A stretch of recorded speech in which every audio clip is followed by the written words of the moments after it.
Hello সবাইকে, আমার একটা নতুন ব্লগে সকলকে স্বাগতম জানাই। আজকে সকালটা শুরু করেছিলাম ঠিক 7টার সময়। এখন একটু উঠতে আমার লেট হয়ে যাচ্ছে, কি আর করব, প্রচণ্ড গরম, রাতে ঘুম আসতেও একটু দেরি হচ্ছে।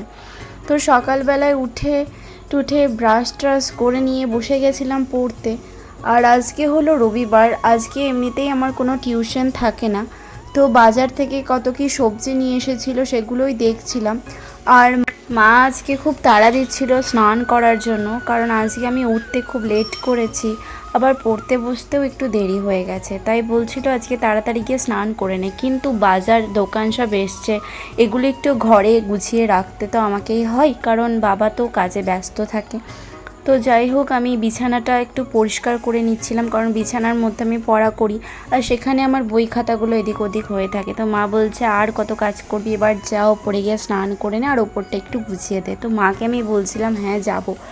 মা রান্না করে যখন, আমি মাঝে মধ্যে সেগুলো লক্ষ্য করি, আর কিছু কিছু রান্না আমি দেখে করার চেষ্টাও অনেকবার করেছি। মায়ের মতো খুব একটা ভালো হয় না, বাট হ্যাঁ আমি অনেকবার একটা দুটো রান্না করেছি, ওই আর কি হয়েছিল। তো মাকে জিজ্ঞেস করছিলাম এগুলো কি করছো, মা বললো পুঁই শাকের চচ্চড়ি।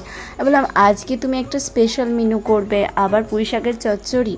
তো মা বললো তাতে কি হয়েছে, এটা করি। তো এগুলো আগের দিন রাত্রেবেলায় কেটে রাখা ছিল ফ্রিজের মধ্যে। তোমরা চাইলে এগুলো আগের দিন রাতে কেটে রাখতেও পারো, মানে যারা ব্যস্ততার মধ্যে দিন কাটাও, অনেক সময় মানুষ আগের দিন কেটে রাখতে পারে, তাই তোমাদেরকে আমি একটু বললাম আর কি। তো আজকে প্রচুর গরম ছিল, আর তাই মা বললো একটু কোয়াশ কর, আর আমার কোয়াশ খেতে খুব ভালো লাগে।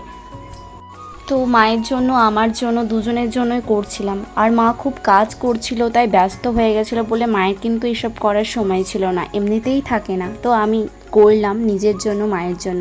আর ঠাকুমা ঘুমাচ্ছিল, তো ঠাকুমাকে গিয়ে জিজ্ঞাসা করার পর ঠাকুমা বললো যে না, খাবে না। আর বাবা বাড়ি ছিল না বলে আর করা হয়নি বাবার জন্য, তাই আমরা দুজনেই খেয়েছিলাম। আমার মতো কারা কারা এরকমভাবে গরমকালে কুয়াশের শরবত খাও একটু জানিও, আমার মতো কে কে কুয়াশ প্রেমী আছো। তো যাই হোক, আমার হাতে দেখছো লাল লাল অ্যালার্জির মতো হয়েছে, কিন্তু ওটা ঠিক অ্যালার্জি না, আমাকে মশাতে কামড়িয়ে দিয়েছে আর হাতটা পুরো লাল হয়ে ফুলে গেছে। কি আর করব, একটু অ্যালোভেরা লাগাচ্ছি, বাট তাও এখনও পর্যন্ত ঠিক হয়নি। তো সবাইকে বললাম আজকে একটা মেনু রান্না করবে। আমার কাছে চিকেন মানে সবসময় একটা ভালো জিনিস, চিকেন দিয়ে ভাত খেতে আমার খুব ভালো লাগে, মানে মিট থাকলেই হলো, আমার সেটা খুব ভালো লাগে। আর ওপরে চলে গেছিলাম স্নান করব বলে, কিন্তু ঘর দোরটা একটু অপরিষ্কার ছিল বলে আমি একটু পরিষ্কার করছিলাম, আর মায়ের ওপরে আসতে একটু লেট হবে বলে আরও তার জন্য পরিষ্কার করে নিয়েছিলাম। আর দেখতেই পাচ্ছ স্নান টান করে রেডি হয়ে গেছি, ঠাকুর পুজোও করা হয়ে গেছে, আর তারপরে চলে এসছি নিচে খেতে। তো মা আমাকে একটা ভালো লেগ পিস টাইপের কিছু দেবে বলে আর কি মানে খুঁজছিল, কারণ মা জানে আমি চিকেনের লেগ খেতে খুব ভালোবাসি। তো আজকের ভিডিওটা এই পর্যন্তই, আজকের ভ্লগটা এতটুকুই হলো। আবার নেক্সট ভিডিওতে তোমাদের সাথে দেখা হবে, টাটা।